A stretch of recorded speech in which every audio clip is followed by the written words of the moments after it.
Hey Ian, you ready? You bet I am. What are we talking about tonight? And talk about guns? If it's not a 30 cal, I'm not in. Jeez, mate, that's not very inclusive. Have you seen Jono? Hey Jono, you ready? Well, God knows where he is, mate. He's probably caught up in the neighbour's wire again. Are you ready to go? Let's do this. Mate, I'm ready. Let's crank it up. Righto then.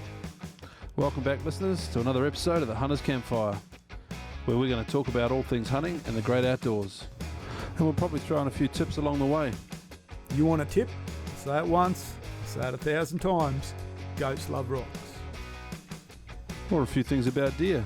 Mark, what do you reckon about deer? As a deer hunter, I love hunting pigs. Well, that's about as useful as I expected it to be. Oh, check it out. Here comes Jono. He's being chased by the neighbour's dog. Okay guys, let's get this started.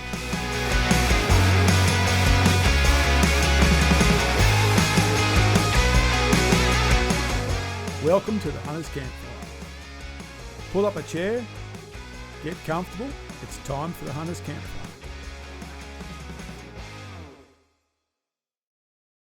So we start the recording, Mike, and it's Phil right. just It's like, disappears. ta-da!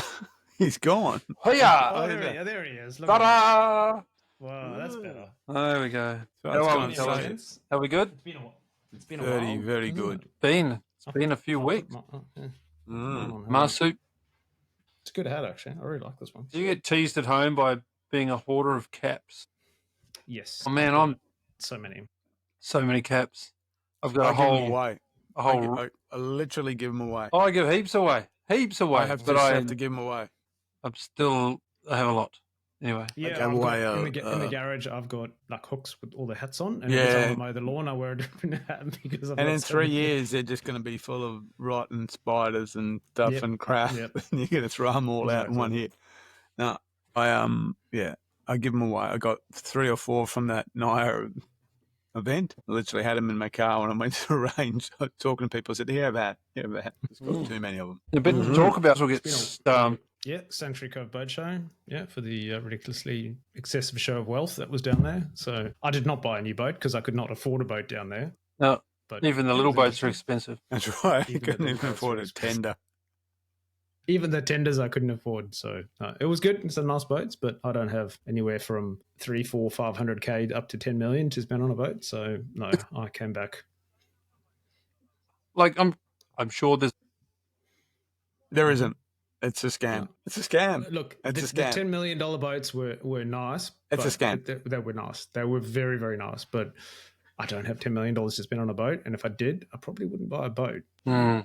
And the thing Buy about $10 property million that I can What buy about it never Afterpay, happened. Jono? Afterpay? What's that? Maybe I could- 4. Maybe I could zip pay it. Yeah, buy it in 4 or something. No, what's it? PayPal buying in 4 or something? Yeah, Yeah, Afterpay. something like that, yeah. It's crazy how much people. And I was just saying that every day I drive wherever I'm driving, and every second or third place has got $100,000 caravan just wasting away in the paddock.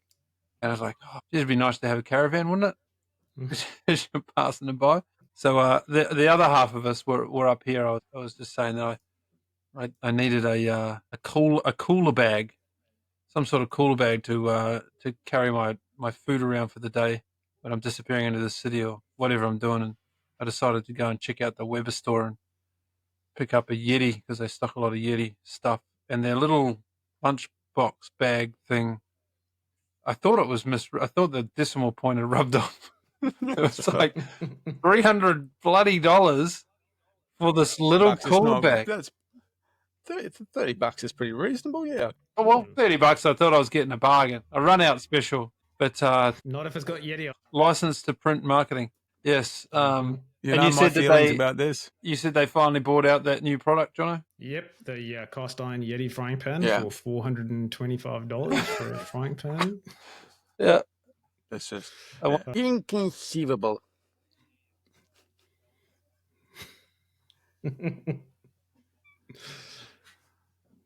Yeah. Look, I know Mark doesn't agree, but some of their products are pretty good. But the price tag that goes It's along not that I with it- don't agree, but there is good, and then there is getting run over by the marketing department. One is I don't think their eskies as good as eskies that are a third of the price. Water bottles are good. Got one right Water here. bottles are great. I can't see the $500 kids school backpack. I can't really Drinkware see is the very value good. in Keeps everything that. cold or hot, whatever you're doing. But I yeah. did. I won a Yeti coffee cup thing. I've What do run they 2 call of them them? over with my car. No, not the cup. The kind of like the self pouring thing. What do they call them? Thermos. Thermos type of thing with the little mouthpiece for you. Oh, you want one of these?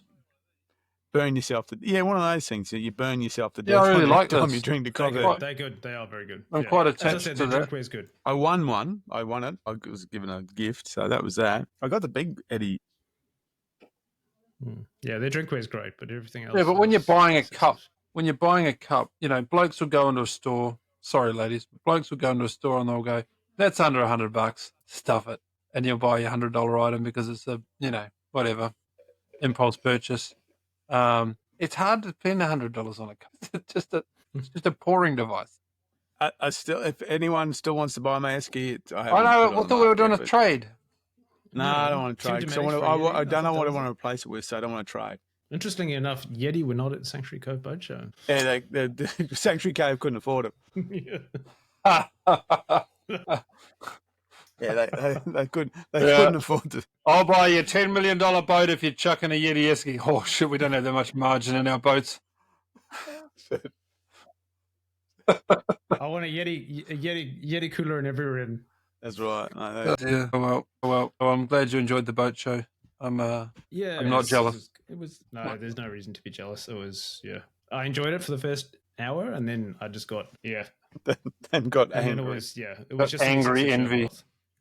It was that jealousy and anger, because there's people out there starving and people who can't afford housing, and then there's people buying $10 million boats. So maybe they're going to live on them. Fair play to them. Maybe that's why they're starving, because they bought a $10 million boat. Mm. Yeah, and then when you go and when there's the helicopter on top of the boat, you're doing well. Yeah, that's the repo guy, man.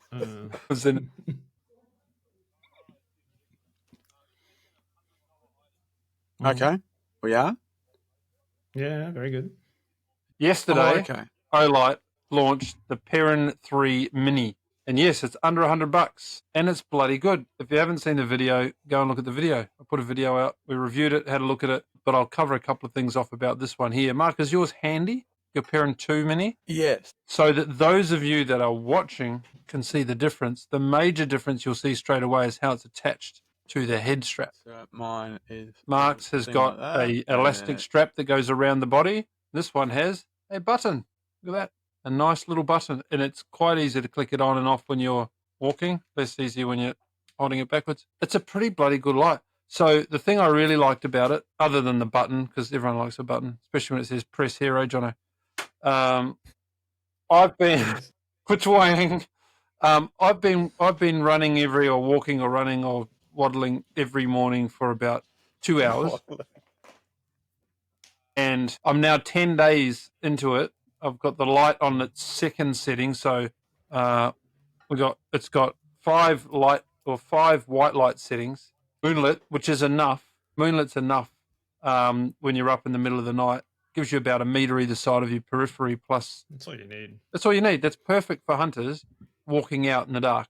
All right, I got 3. That's 10 days worth of battery. 10 full days worth of battery on that moonlit setting, or about 160 hours or something if you have it on the next setting up, which is pretty bloody bright. And then it's got a couple more, and it just keeps on going.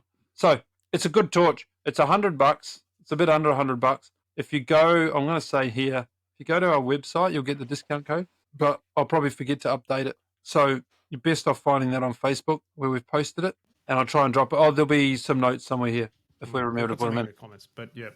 So, or if you're going to buy it, just hit us up. Just hit us up. Yep. You've got the Perrin 3. I've got the Perrin 3, but mine's not the Mini, so it's definitely bigger than yours. And I have the Perrin 2, which is the same size as the Perrin 3. There you go. I'm showing them for size difference. Considerably different. Yeah. So the major thing here is when you put these larger torches on your cap, you get this head nod fatigue. There's a bit of weight in it. Big battery. It's going to last forever. This thing, size of your thumb, bloody awesome. So pair that up with the O clip, wherever that is. Where it is. That is my favorite. So the O clip and the Perrin 3 Mini together, that's it. That's all you need. You got all the light you want. bloody brilliant. Yeah. If this thing's on turbo mode, which is super bright mode, to give you an idea of how bright that is, I think Moonlight's 5 lumens and turbo is 1250 lumens. Hard to know what that is unless you go outside in the dark, but it's bright. It's spotlight worthy. That's spotlight worthy in a tiny little thing like this, and it'll last for 60 minutes on turbo mode. Oh, okay. Even like that's pretty impressive. 60 minutes on full bright.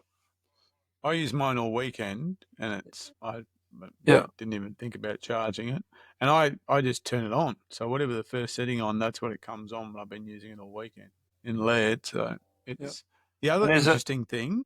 Oh yeah, is that body there fits into the wireless charge unit. What wireless? What wireless charge unit? What wireless charge? Is that the one that the Pro comes? The one that the No, there's this little thing that Adam had, which he had a very similar one of this. It's the lens is there, and he has this little charge unit that drops it in. It's a wireless charge, so it gives it 3 or 4 charges. Yeah, you can get the Perrin 3 Mini Pro kit or upgrade kit or whatever, and it comes with that charge base as well. Yeah, so the one that's right. So it fits in. So that fits in that charge unit. So if you were going away for a number of days, you took the charge unit with you. You don't even, you just you got heaps during the day, like a week in the territory. Well, that's right. a week at Nundle. So I used the Perrin 2 at Nundle. This would give me it gives you 10 full days of light. So let's say that they got that drastically wrong because of optimal conditions and all of that sort of stuff.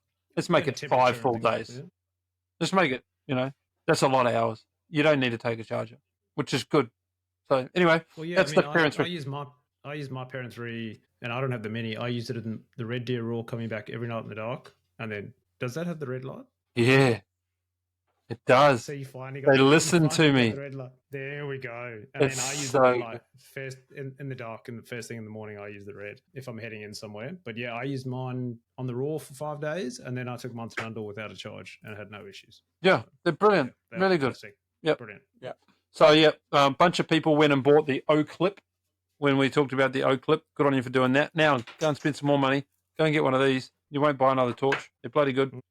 We've got a code and a link. We'll put it here. We'll put it on our website, and we'll stick it in on the Facebook page so you can't miss it. If you're looking for it, go do it. Or if you're going to buy it and you can't find any of them, send us a message, and we'll send you the link so that you can use the code, because you've got to use our link if you want to use the code, or it won't work.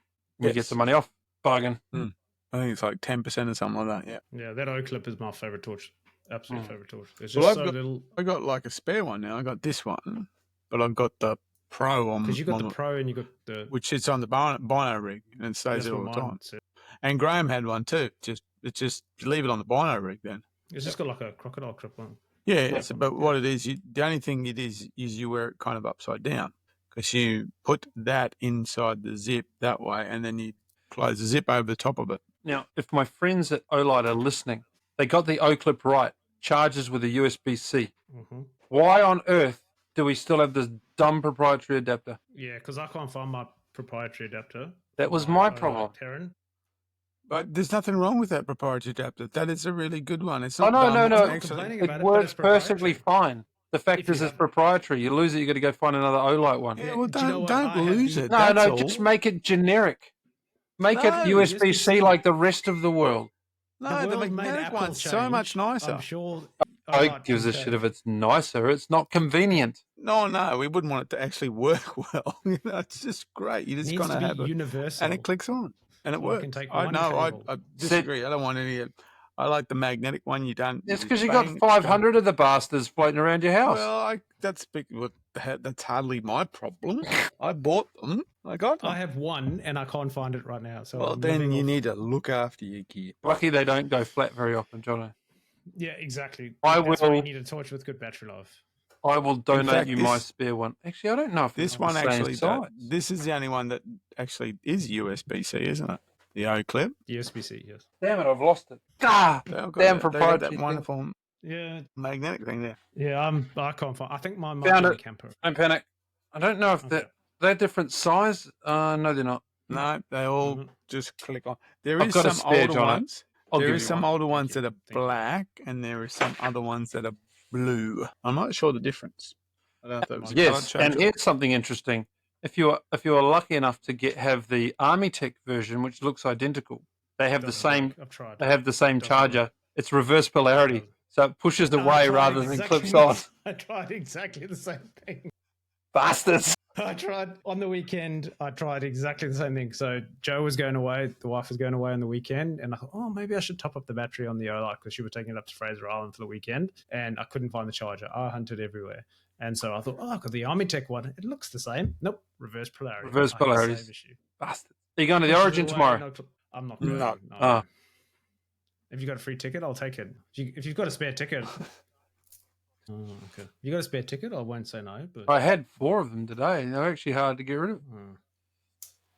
Anyway, did you hear that, customers that are allowed to take them. I work for government customers. They're not allowed to take tickets. Anyway, moving on. You have a new toy. Let's talk about your new toy. I have a new toy, and it's battery operated. It's long. It's battery. It's pointy. Yep. So I've taken cooking. You stick it in things. You do. Stick it in your meat. It's getting better. You stick it in your meat. So I got myself the Meter Pro, which is this probe. I've seen that. Don't you control it with your iPhone? Yeah, so this one you control from your phone. You get an app. Now, this one, they do 2 models. This is the Pro version because this one you could do direct grilling on. You can even deep fry with it. So you can put it in a piece of meat and chuck it straight in the deep fryer. But yeah, you stick it in the meat and then you get the app and you choose what meat you're cooking.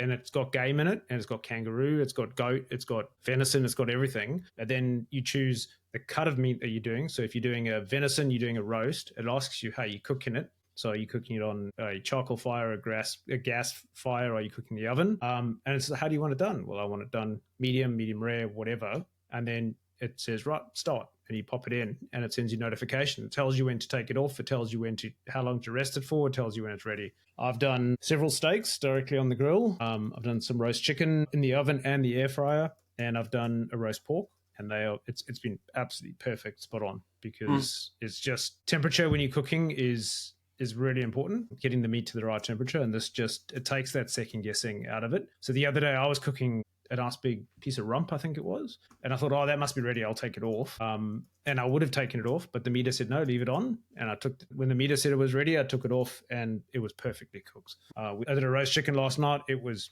absolutely perfectly done. So yeah, it's just and on special, you were bargain hunting? I was bargain hunting. I got it from JB Hi-Fi on special. They're not cheap, but I got a good deal on it at JB. So if you look out for a good deal, I think it's great because it really does take your cooking to the next level. It takes that guesswork out of it. I know we all stick the finger in and you've got the medium rare, medium done, well done. I mean, if when you're pushing on your finger, have you not seen those before? No. Yeah, it's the different parts of your hand is supposedly the different parts of the steak. It changes the way it's cooked. It just takes the guesswork out of it. And the fact that it's got all the different cuts and all the different meats in there, I think it's a great investment. Especially for game meat. I've used a different product called Temperature Spike. I went to buy the meter. I couldn't come at the price they were trying to charge me for it, so I went the pod pack version down. Mid-range, I should say. There was a much cheaper version. But I've used the push and thermometer ones for ages, but now I've got the Temp Spike. It's exactly the same. Probably not. It's not quite as good. It can't go in the deep fryer, but it certainly can. I use it in the oven. I use it in the barbecue. I use it in everything. And taking the guesswork out of that sort of stuff, amazing. It's everything that comes out of the oven is so much better. Yeah. And I mean, I've got the smoker as well. So if I'm doing a pulled pork or something like that, now when it's cooked to the right temperature, you're not guessing. And so, I think it's great. It's really, really good.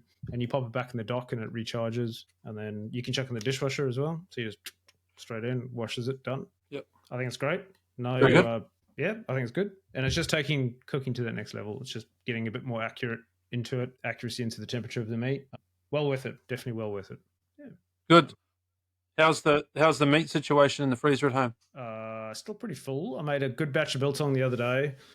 So still working through. I actually got an eighth of a cow from one of our local... Yeah, just from a weight perspective, it's not. How do you choose which eighth you get? So, you got horns, head, and hooves. Do you want a specific of steaks? We just got a mix. So we got some steaks. So we got rump, we got T-bones, we got rib fillet, we got mince, we got sausages, we got topside, we got some other stuff as well. So it's just about weight, but it came from a farm 25, 30 minutes from us up near Nice. Sanford. And yeah, you're buying directly from the farmer. It gets slaughtered through a butcher and then it gets vacuum packed and delivered. I've actually got a wet aging in the fridge because I like a little more age on mine, but my freezers are jam packed. So that's good. Yeah, that's exactly how I do the sheep off the farm here.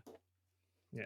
They order direct from here, but they go via the butcher to get processed so that they're food safe and stamped and packaged. Yeah, so that's what this guy does. He's got a station up here, just up near Sanford, and it's just cutting out the middleman, and you know where your meat's coming from, and all the rest of it. So it's great. It's lovely. So yeah, my freezers are well, my freezers and my fridge at the moment because I'm wet aging are pretty full. Plus I got fish. I got that Spanish, and I still got some Emperor left as well that I got when I went up on that trip with Adam. So yeah, we're pretty good for meat. We don't have to buy much.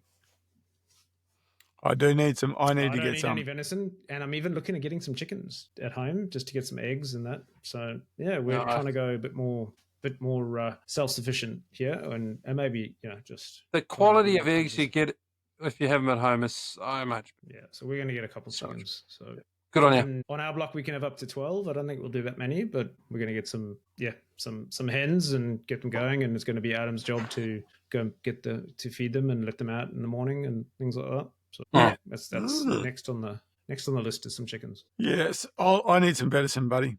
How much? 2, 3, 4 deer? No, I've got my biltong machine has arrived. So yes, but how much do you need? Give it much thought. 4 deer break down into one of those big eskies. I've still got freezer room, so I'll figure it out.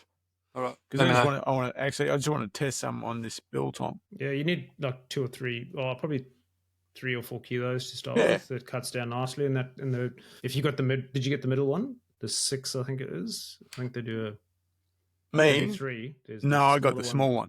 Oh, did you get the small one? Okay, I got the middle one. Which is not that small when I picked it up. I thought it was a lot bigger than I thought. Yeah, I can get about 4 or 5 kilos of meat in mine when I cut it. I don't think I'll get that much, but it certainly, I think it's got 32 hanging hooks in it. Wow. Yeah, you just got to make sure you're touching. So strips like that. What are they worth, those machines? I will tell you. Rough order of magnitude? I just bought one. Ordered up. Get mine. Yeah, hold on. Silence is amazing. Mm-hmm. Got a rough price will do. I can't remember. 100 and something. 395. Seems reasonable.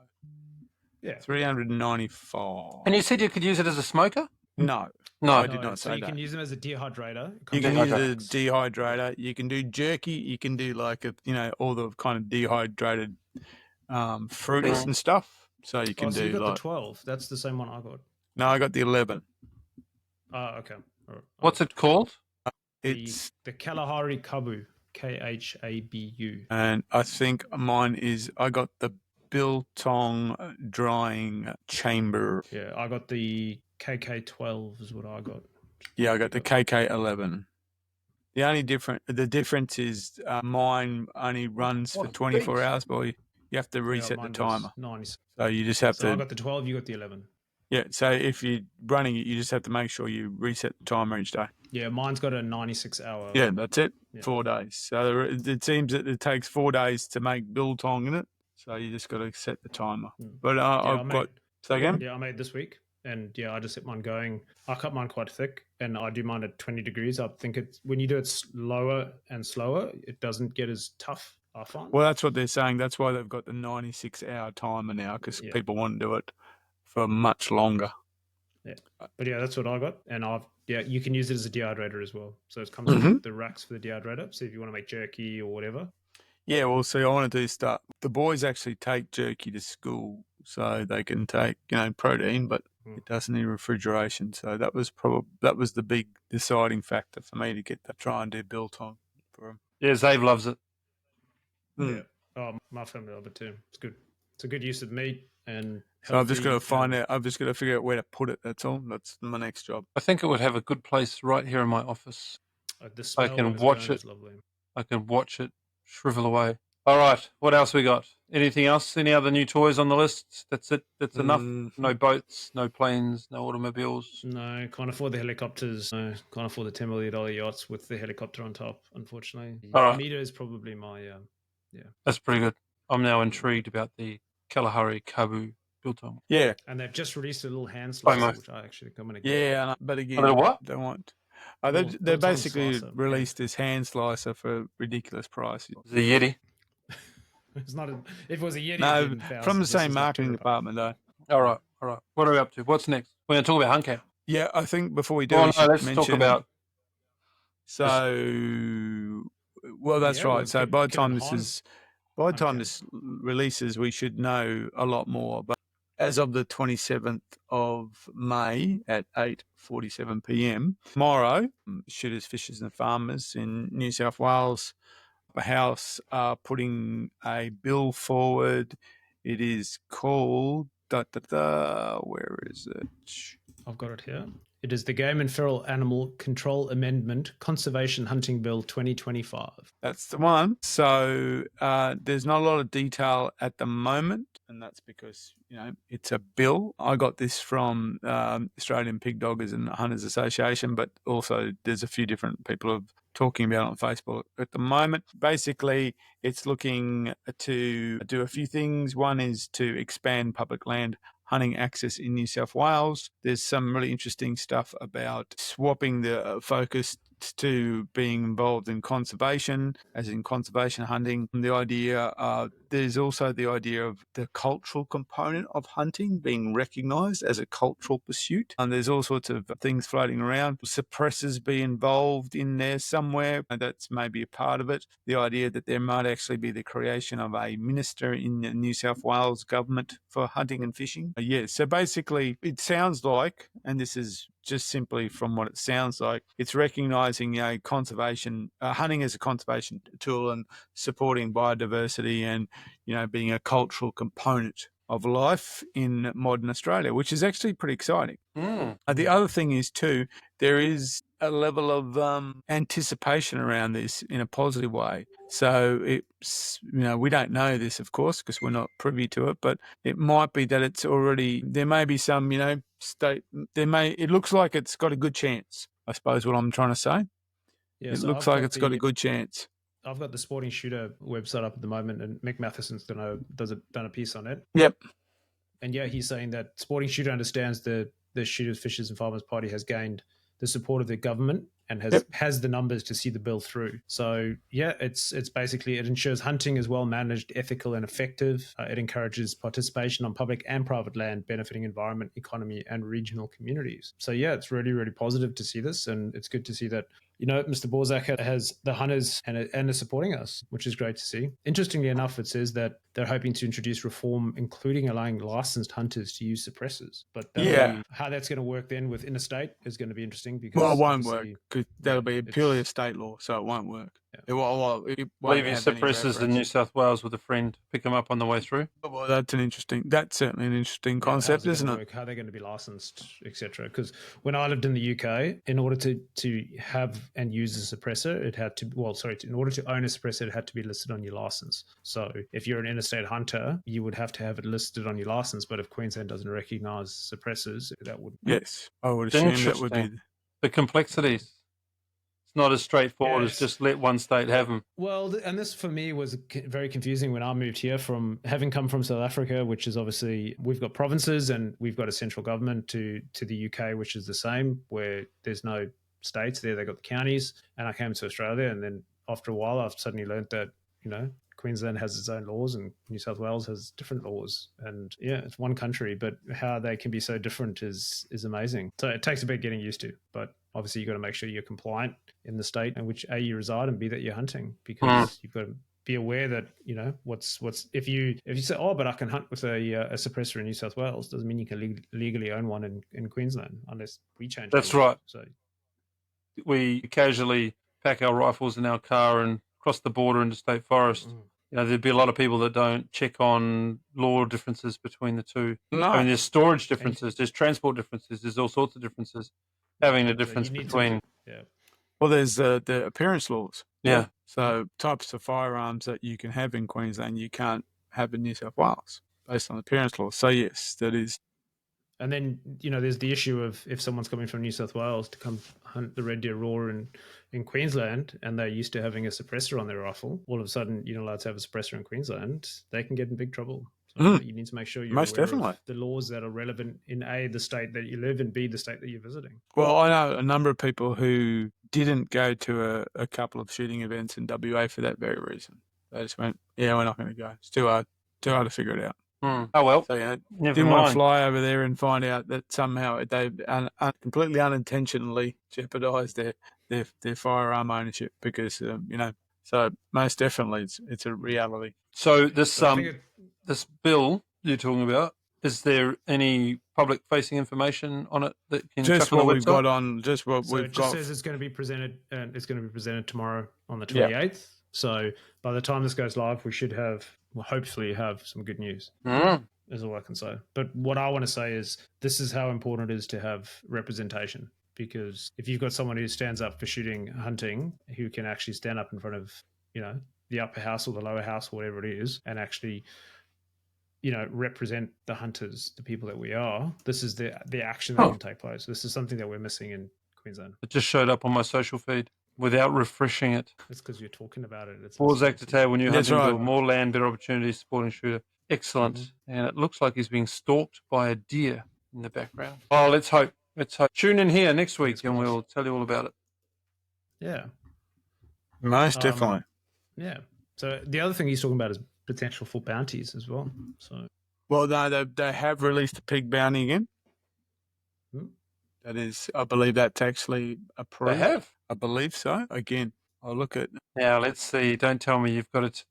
To collect the bounty, you have to take an ear sample. All of those samples we've sent to our mates down there, he's been collecting them for a year. He's got millions of them. He's going to be rich. We know what he's doing. Come on, Dad.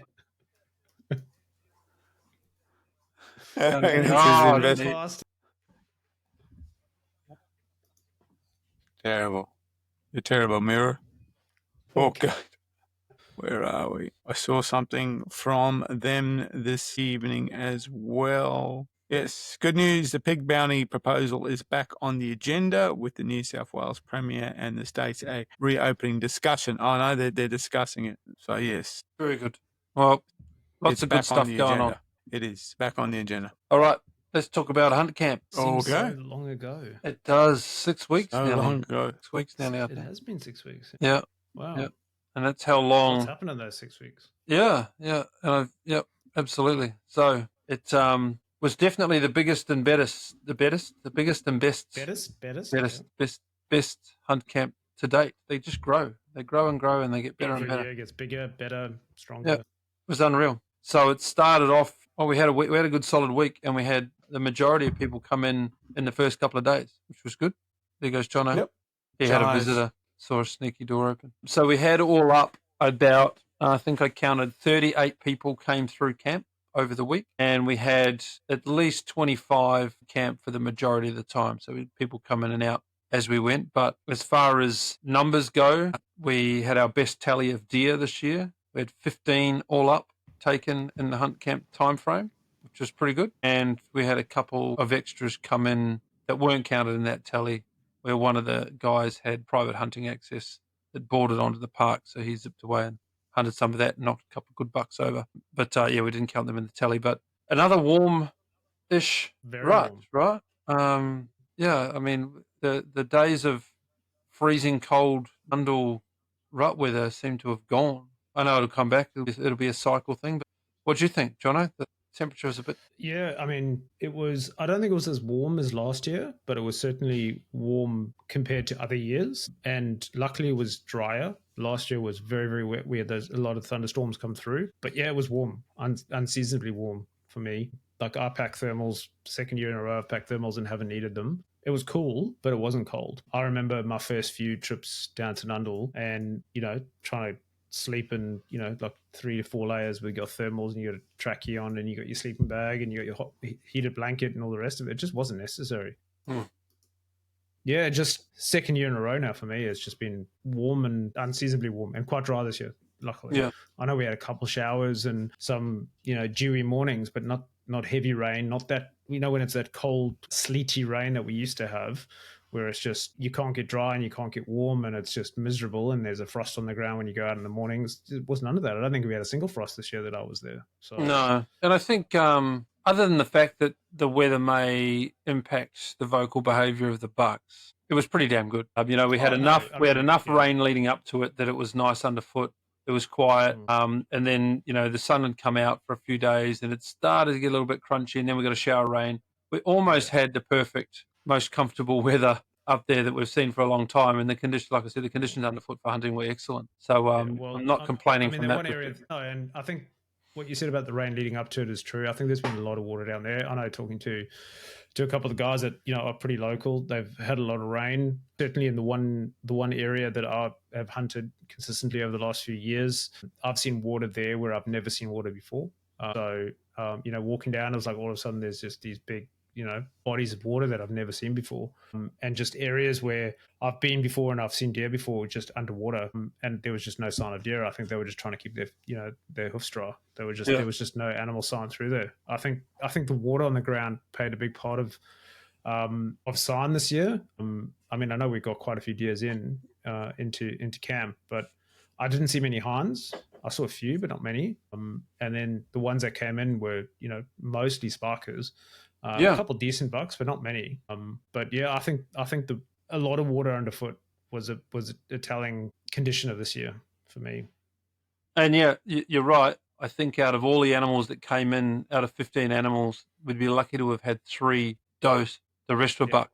Bucks, little spiky bucks, everything were just... and sparkers, young bucks. Young bucks that have been kicked off their mum just before the rut starts, which is normally what happens. The mature bucks that came in were decent bucks, really, really nice. Majority were sparkers and young bucks, so which is interesting. And just shows that every year to year is different. It's going to be different every year. I think we're going to come in next year or the year after or the year after that thinking, oh, it's going to be another warm year and it's going to be bitterly cold and we're all going to be caught off guard because we're not going to have brought stuff. So, as you say, I think it's cyclical. I think it is cyclical. I think we'll at some point we'll hit a dry cold snap and it'll just be completely different again. So I think we're just in that wet phase at the moment. I'm not sure if we're in for another La Nina or whatever it is this year. I guess we'll see. It's flooded down there now. Yeah, so that whole Hunter region as well is all the state forests are closed. I mean, look at all the rain they've had. And, it's been unseasonably warm here in southeast Queensland. The cold snap's only coming through now, today, tomorrow, which is the first one of the year. And, we're 4 days away from the first day of winter and we haven't had a cold period. So things are different at the moment, but they say typically these cycles are 7 years is what I've always been told. So I think we're in probably for a warm 7-year cycle, warm, wet 7-year cycle, and then we'll probably end up with a 7-year dry cycle. But look at South Australia. I think up until now it's been very dry. I was down in Adelaide a couple of weeks ago, Mark. I know you were. It's very dry down there. There was big dust storms coming through. There's a big this cold front coming through that kicked up all that dust that's been on the news. It's just been really, really odd weather patterns, but that's the cycle we're in at the moment. Yeah, we had a pretend start, I think, to winter. We had a week and a half of cold stuff. We got the fire going at home. But yeah, it's been warm the last few days. I'm looking forward to it cooling down. It kills the bugs. It knocks the ticks back. All of that sort of stuff the mice get to die some miserable deaths out in the field somewhere because they're coming back in force up this way at the moment. So nice thing to go. Flies and mosquitoes. It's unreal. Last week in May and there's still flies and mosquitoes everywhere. It's crazy. Yeah, that's crazy. Yeah, so it's basically we're moving into it now in Brisbane. We have a significant drop tomorrow in both daytime and nighttime temperatures. But there's still rain around, that's the thing. And so we get rain and it warms up a little bit, because you don't get the clear skies, so you get cloud cover. So at night time it's warmer because the heat's trapped in by the cloud cover. So we need to get some clear days. But I think we're in we've been in for, I don't know, 5 years now, a wet cycle. Once that breaks, and I mean, when we're away on last weekend, the amount of tiny pig prints of piglets, they must have just been literally out of the egg type thing. They're tiny little prints. Yeah, they're mammals. So they're breeding up like crazy, Yeah, well, I had that. I was on that block, that private block near Glen Innes. Again, seasonably warm. A lot of water on the ground, but yeah, I saw the same. Lots of little piglets everywhere on the tracks, just piglet tracks everywhere. So yeah, I think this wet, there's so much green as well, so there's so much pick available. Pigs are breeding up. I'm pretty sure the goats will be breeding up pretty well, and hopefully the deer are too. And yeah, we'll see what happens when this breaks. I mean, I was always told 7-year cycles. So if we're in year 5 of the cycle that you said, of the wet cycle, if we've got 2 years left, then after that we're probably in for a cold, dry cycle. Oh. We'll see. See how it goes. Yeah, but we're due to dump. The temperature's supposed to drop. I think our low this morning was 14. It'll be 7 tomorrow. So we're in for a cold start, which will be nice. But back into Nundle was the first year we well, it's not the first year. It was the new campsite. So we found a better spot out of the bog. We got to share it with 100 beehives, but they caused us no issues. And we were camped very close to them and no dramas whatsoever. So if you're heading up that way and you know where it is, those bees don't really pose a problem. Obviously, if you're anaphylactic, then go somewhere else. But it's a pretty good spot. Nice and central. It was nice and central for those traveling into Tugelo, for those going into Tamala, for those going to Hanging Rock, for those hunting Nundle. It was just nice and central. If you're at Ponderosa, you're sort of, it's a long way to travel to get to some of those Nundle spots, and Tugelo's, a good hour drive, where that's pretty central. I thought it was a great little spot. Plus, we're elevated, so there was no issues of getting bogged. Well, we didn't have that much rain, but certainly you went below the track like we were last year. So, yeah. I thought we had and a couple of deer came in that from people that had walked out of camp. By rights, there should have been 1 or 2 more that have walked out of camp, but they got the slip. It's just the way it goes. So there was plenty of animals around, and we're right on the top of Murder Dog. So if you really wanted to get adventurous, you could drop down into that pretty quickly and go and get yourself lost. But it was a pretty good spot. We managed to get in. I think I can't remember how many. The camps of the last few years have gone from everyone in tents to everyone in upgraded tents to then camper trailers started showing up. Last year we had our first caravan. This year we had about 5 of them and a whole bunch of campers. The camp is growing, but it's great to see different setups and how people are attacking it and modifying what they've got and making things more comfortable. So that's sort of part of what Hunt Camp's about, just seeing what type of gear works, what doesn't, and sort of planning for yourself. But we also had a whole bunch of firsts happen again. So I think we had 4, if not 5 participants that came through that shot not only their first deer, but their first state forest deer. And we had one fella, Matt, who shot his first state forest animal and first deer with a bow, which was pretty cool when he came in. So that was... And he walked out of camp as well. And he walked out of camp. It's just such a good thing to see these guys coming back in successful. And what I really enjoyed about the whole thing was, there's quite a bit of experience in the camp, and there are people who've been hunting for a long time. We pull the camp together and we're happy to share our knowledge, but the knowledge that comes into camp is growing all the time as well. And, we had young fellas like Marcus, young fella Marcus came in and he'd had quite a few unsuccessful trips into the area and he was getting a little bit, jaded on the whole thing. And, he sat down and he listened and people gave him some advice, including sitting down longer before even going out in the afternoon, just waiting until sort of 3 o'clock. And you could see he was getting itchy. He's like, 12 o'clock, I've got to go. I'm here. I'm only here for a few days. I've got to go hunting. I'll make the most of it. But, just stop. They're going to be bedded down. They're going to see you first. You want to be out there when they start to poke their heads up. And to his credit, he listened. He listened to the advice. He listened to what people were saying around him. And he walked back into camp that evening with a deer over his shoulder, and it was bloody good. It was really good to see. And, all the backslapping and yahooing and stuff that went on when people are successful was a lot of fun. So that's what it's about. And we all sort of celebrated it together. It was fun. Yeah, it was great. I mean, for me, it was a different hunt camp this year. I took my son with me, so he's only 9, and he's super keen, but obviously he's a little bit young, so he can't handle a firearm, or he can't get his junior license or anything. But for the experience of being in camp for him was just phenomenal. He's asking me every day, when can we go back to Nundle? When can we go back to Nundle? Obviously, I took it a little bit easy on the walks. We didn't do heavy hunting or hard hunting or dropping some big gullies or anything like that. We took it pretty easy. I didn't need any meat or anything like that. It was more for the experience. If we saw a deer, we would have taken it. But for the exposure for him and, the likes of Frank and Chris and all those guys who, when a deer came into camp, they were helping him, letting him skin a bit of the deer and all that sort of thing. What an exposure, what an experience for him. We've got a little young hunter there that's now hooked, and to come onto state forest land and public land and see it done properly and see what hunt camp and all that's about is just, for me, was that made the trip for me.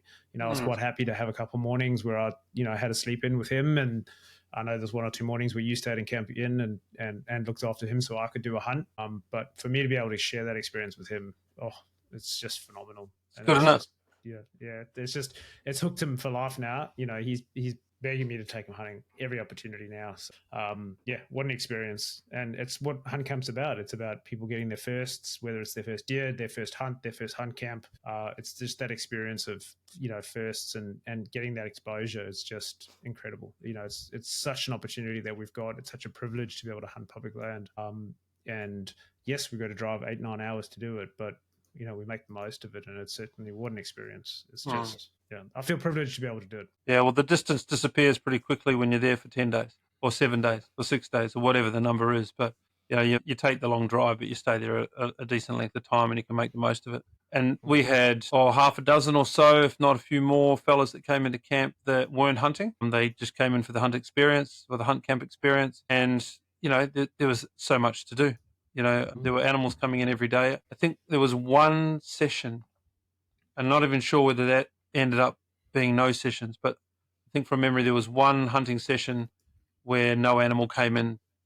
The rest of the days, something came in every session, which was pretty good. If there were people around, Arthur in his usual style takes control of the butchering and, gets things strung up and skinned and butchered and, shows people the ropes and does what he does really well. But everyone got a chance to have a look and learn some new skills, which was really good. And we were lucky enough. As well. Yeah. We were lucky enough to have a few show and tell type things, lunch and learns or whatever you want to call them. But we had the guys from Bushranger doing they did a bit of a talk on recovery gear. So we sat around one afternoon and around the fire and just had a bit of a chat about various different recovery options, ropes and recovery points and the things that you would do. So shout out to them. They did a great job of that. And we got a bit of video of it too. So we'll be able to stitch it into the replay of Hunt Camp when we get that one together. And Rob from Athena as well. The joys of technology these days. We're able to pack a mini projector, a projector screen, plug it into Starlink, plug it into this, plug it into that, make it all work and have a cinema-style presentation of e-scouting and mapping and things like that. So, that's just something that we haven't done before and the boys got a lot out of it. So, yeah, it was just good. The level of participation that came through the camp this year was good fun. Yeah, and talking participation, I mean, you got Frank with the cider grill. That was insane, wasn't it? That was just incredible. Yeah. Fantastic. If only we'd had the meter, we would have known when the meat was ready. Well, they had a temperature probe that they were using. Oh, okay. How they got it right. So for those that don't know, the Asato cross is like a crucifix, except it has 2 crosses across it because deer have front and back legs. So, we have arms and legs. Anyway, doesn't matter. You basically butterfly the whole deer out and strap it to the cross and then put it on an angle over the fire. And then, to Frank's credit, went to the effort of getting a fire grill that went underneath it. Now I'm using sign language or hand language now. So if you can't see me, it's going to be a little bit more difficult. But you imagine that the deer is on a 30-degree sloped angle of the fire. Well, if you've just got that over a fire, then you've got heat close to the bottom end and further away from the top end. So it's not going to cook evenly. So Frank had a grill that he made that came up to that same 30 degrees underneath the deer and then put layers of coals on top of that wire mesh grill. So the distance between the deer at the top and the bottom was equal. Hopefully that makes sense to people that are listening.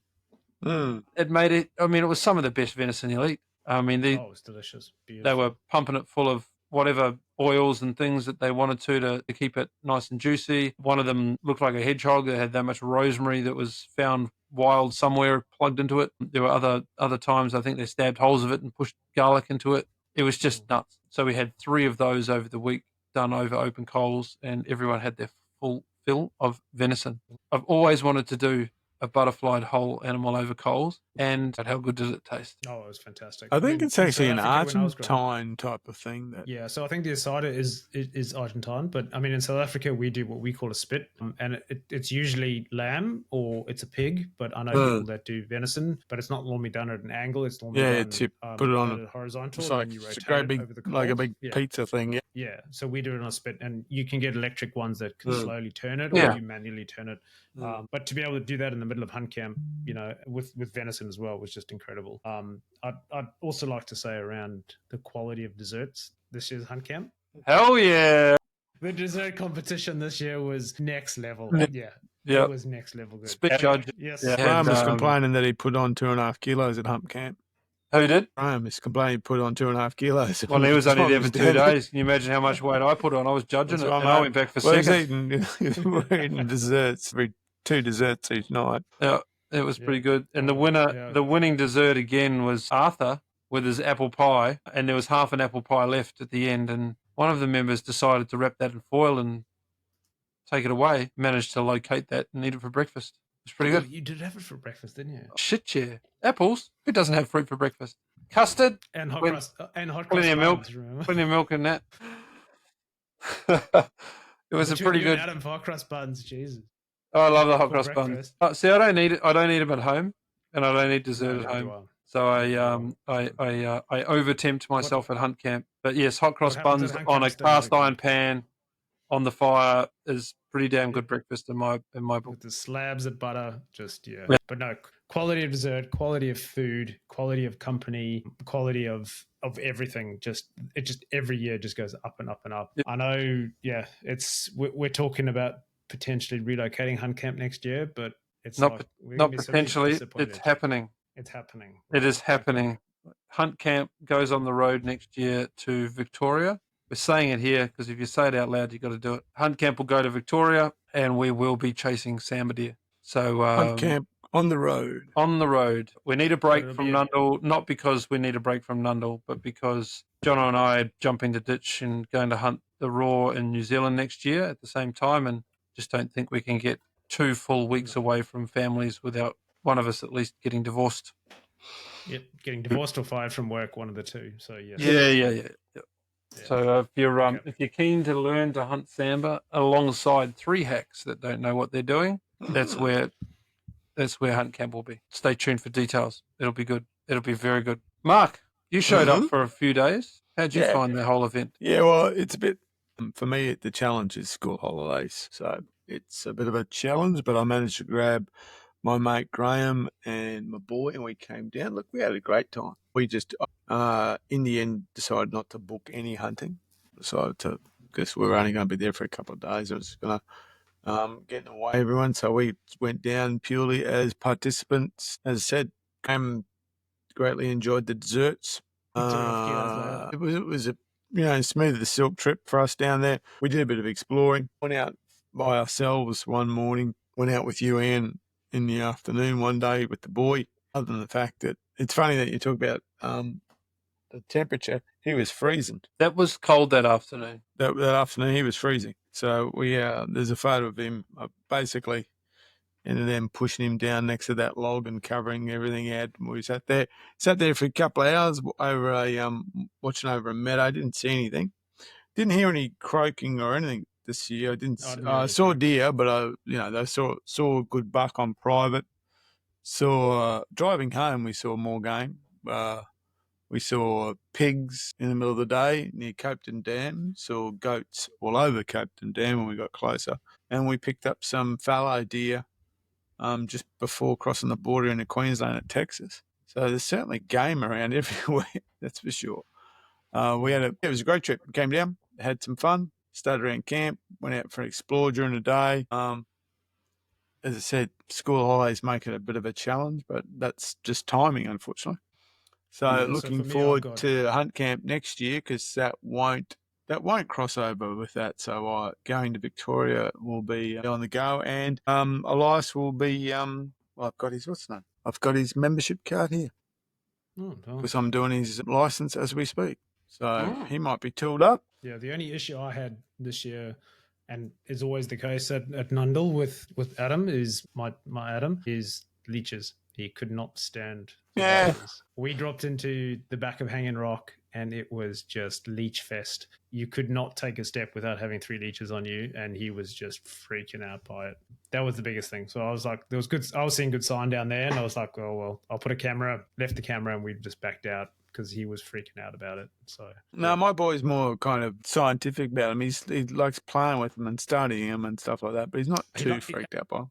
Adam likes to look at them, but as soon as they're on him, he just freaks No. out. And it's like, get it off. Actually, well, I ended up with 2 ticks. I ended up with. Yeah, I didn't get any ticks on me. I got. Yeah, and that's really interesting. And they were funny ticks too. They weren't. They didn't seem to act like a normal tick. They were under the skin. Do you reckon you picked them up at Nundle or somewhere else on the way or way out? Well, I could have picked them up in Brisbane Valley, maybe. Maybe I don't Just know how long. not one other person at the whole camp has reported it. They were basically. It was really weird. I just felt like this little lump. You know, usually you can feel a tick because it's like a skin flap. You know, it moves. This was like a lump, and no the first one. Ticks at Brisbane. The first one, the girl was, squeezed it.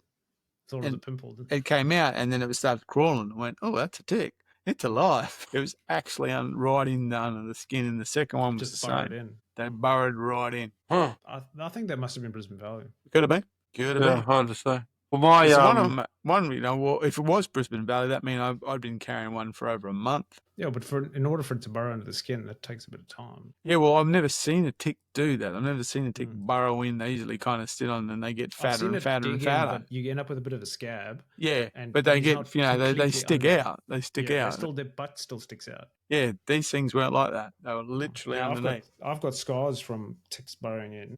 Yeah, I've got one on behind my ear here, and every now and then it flares up. Yeah. Yeah, that's it. The trouble with ticks is if you get them enough times, your old ones start to itch when you get a new tick. So really? You get that kind of itchy feeling in. So I've got 2 on my back. So, but yeah, that was it. Got a couple of ticks, so I did enough. I got 3 leeches, but I got them on my hands. So that one I was playing with, it got me. But yeah, the boy loved it. He liked hunting with the dog. He's a keen dog person. That boy of mine. He wants a dog. That's what Adam's asked as well. Is next time we go out, if we can take Missy, because he loved Missy. You saw him in camp. Yeah, he did. Steve's. He wants to hunt with Missy. So, but yeah, so he might give us opportunity. For us, it's working on his license now and just getting used to the 22, and then next year we'll move to a centerfire. Nice. Well, my experience of Nundle hunting was quite different to what you're talking about. I had croaking every day.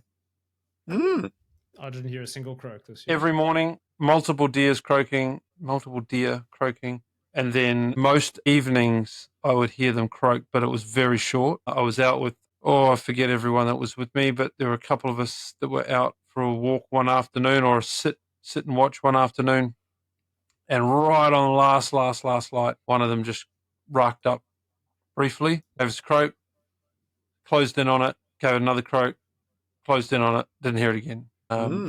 And it probably got going again, after we disappeared after the light. But certainly heard it in the evening. But in the morning, I was chasing three bucks one morning, all in a similar area. Big gully between me and one of them, and finally I got round to where he was, and he was over in the private land that I hadn't recognised that's where he was going to be until I got there. But yeah, most mornings I heard them, and then I had one of the other new fellas that was there came with me on a couple of walks, and we went down deeper into Murder Dog, and it just looked like really good habitat, and I was quite keen to go and explore it. Halfway through the morning, I was like, probably not going to bump into anything here, but it does look really good, and I'm glad I explored it. And then sort of just as I was starting to make a decision to turn, we heard one croak just down below us. It's like, he sounds good. Sounds real good. So we committed to Murder Dog, and off we went down the hill further. Got about probably 2/3 of the way to the bottom, and kind of knew where he was because he'd made a bit more noise. But the next level of commitment to get down to the bottom of Murder Dog and into the creek is pretty freaking gnarly.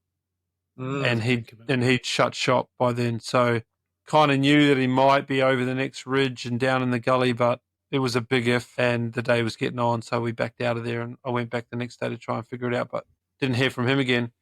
And then one other evening, I ended up sitting on the top of this little knoll where I had 360-degree pano views all the way around, and I was just sitting up there watching over a bit, and just over behind me, I had one rack up within probably 200 meters. So I just spun around and sat on the other side of the knoll behind a log, just watching that direction. And his hinds came out, or his does come out, and they were feeding. So it was a good opportunity to take a doe, but not with a buck croaking behind them. I was waiting to see him come out, and then they just fed into the trees where he was and disappeared. into the twilight, and that was the end of them as well. So I didn't take an animal this year. It's probably the first time in a while that I've gone into Nundah and not pulled an animal out, but not to say the opportunities weren't there. I was just more focused on the bucks because we'd already had a good start to the season.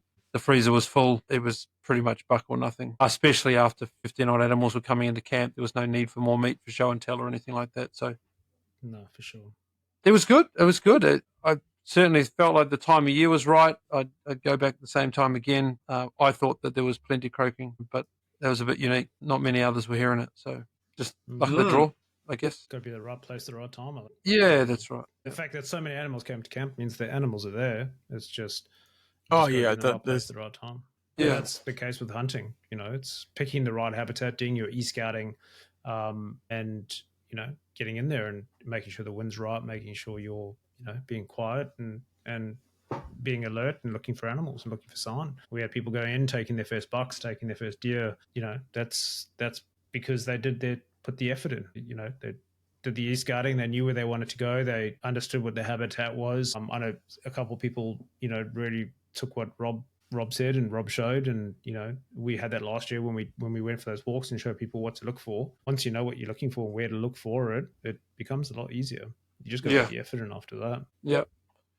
And we had some great sponsors and prizes that came in this year. Like every year, the people that we interact with chuck in some cool prizes. So Beretta, as they usually do, they gave us a nice pair of binos. The Bushranger guys gave us some static rope.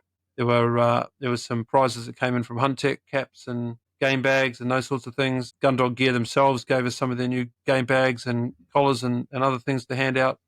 There was quite a list of stuff that came in the end, and it was nice to be able to hand it out to the crew that were there. So I know I've missed a few people on that, and we'll list them out, especially when we put the video out. But our thanks go out to all of those people that have supported us through this. It's been a great event. It's a shame not to go back next year, but I'm also excited about taking it to Victoria. Yeah, I think fun. I think that's a big part of what we need to do too. We don't want to get, complacent. Have 3 places that we go to every time. Got to think about what there's plenty more dirt to explore in New South Wales and on public land and then into Victoria that we need to look into. I'm keen to do that. Yep, and you did that, but we'll talk about it. Yeah, we'll talk about it next week. Next party. Yeah. That's it. Opening up another state forest park. That's it. Look at state forests. So next year it's about another location. Still all about hunting, but to build the knowledge bank and find out more about. I mean, there's certainly forests in the where we're going in August too that I'm keen to check out, like Bondi and all those kind of things like that. So there's plenty of other opportunities when I start exploring them. That also means we get to go to New Zealand. Well, I'm thinking about I'm thinking what I'm doing for my red deer hunt next year. I might change it up myself. Something a bit different? Yeah, I've got on something that might be quite interesting, so move that way. I'll still do my regular one to keep in touch, but I might do a couple of red deer hunts next year. Well, stay tuned for more information on this one. Yep, I'm gonna try. This is my favorite. Yeah. Before we wrap up, I'm going to give our HuntFit program another plug. I had a couple of milestones over the last few weeks. We've now had 5 guys. So we set goals in front of everyone when they come and join the program. Ultimate goals, we call them. They're stretch targets. People that want to get to significant value or a number that they want to hit. And we've now had 6 people hit their ultimate goal from the original crew, which is just incredible. Because you're not talking about small weights. You're talking about, even guys that show up at 100 kilo starting weights are dropping 15 to 20 kilos. One of the guys, or Frank won't mind me mentioning it, Frank this week hit 50 kilos. 50 kilos. It's insane. Go, Frank. It is incredible. There's a photo that we share inside the group. We don't send it any further than that. So you take startup photos and then you take milestone photos as you go. The difference in Frank is just nuts. So he's a long way into his journey and he's got a bit of time to go and he's really dedicated to it. But we've had a couple of other guys that have hit 30 kilos and 40 kilos. Like they're big numbers. They're seriously life-changing numbers. It's huge. It's been such a good thing. So if you're sitting on the fence, not wondering whether you should do it, no one's going to push you into it, but feel free to reach out. We'll have a chat to you about how it works. But it does. We've pretty much got everyone. Had a couple of challenges, there's no doubt about it. And for those guys that might be listening through no fault of their own. In most cases, it's just other things that go on in life. But the vast majority have had amazing success. So it's been a great program. Jump on if you're interested. That's all I can say. Change your life. That is Hunt Fit. And that's probably enough. I think so. Thanks, gents. I think that's it. Good catch up. So the big news is what's going to come out of the New South Wales Parliament tomorrow. That's the real big news. No, that's not the big news. And it's not? The big news is this is the first podcast that we've done that doesn't have my smoke alarm chirping in the background. Oh, okay. That's I think me and Jono are, what do they call it? When you get used to something so badly that you just kind of ignore it, your brain shuts it out. So can't think that's been my life. The technical term is like, we're kind of exposed to it for so long. We've subconsciously stopped hearing it. And used to it. But so it's like all our listeners will be like, I really enjoyed that podcast, but there was something missing. Didn't quite. Where's that cricket? There's that beep. Yeah, that's right. We've been institutionalized by your smoke. That's the word. That's the word. That's what I'm thinking. And then next thing you know, your hut's going to burn down. I hope you've replaced it. That could happen. Anyway, my insurance company maybe it wasn't chirping. Maybe it was actually complaining. Yeah, it was actually picking up. Maybe it was actually working. It wasn't. Maybe it wasn't. It was actually working. Not a fault. It was telling you what's going on. It means the battery's low. Yes, but in my annoyance of trying to get the bloody thing off the roof, I had to take to it with a hammer because I couldn't find the button that took the thing off the roof to replace the battery. You just turn it. No, it didn't work. Yeah, I know. When the Sparky got here to do the other one, he just stuck thousands of them. Anyway, I've got a smoke alarm in here I can replace it with. It's no problem. I didn't need that one. Good. As long as you're not going to burn to death. I don't sleep in here, mate. I can run. So what caliber hammer did you use? It was a giant. It was a giant caliber hammer. 22, I think. It was the Creedmoor of hammers. No, that one. Yeah, that's exactly like I got one of those. It has the bottle opener on it some years ago. Yeah, it's definitely the Creedmoor. Creedmoor of hammers. Not very good at anything. Anyway, let's wrap it. We're done. Right. Good to chat, fellas. Thanks, gents. Catch you later. See ya.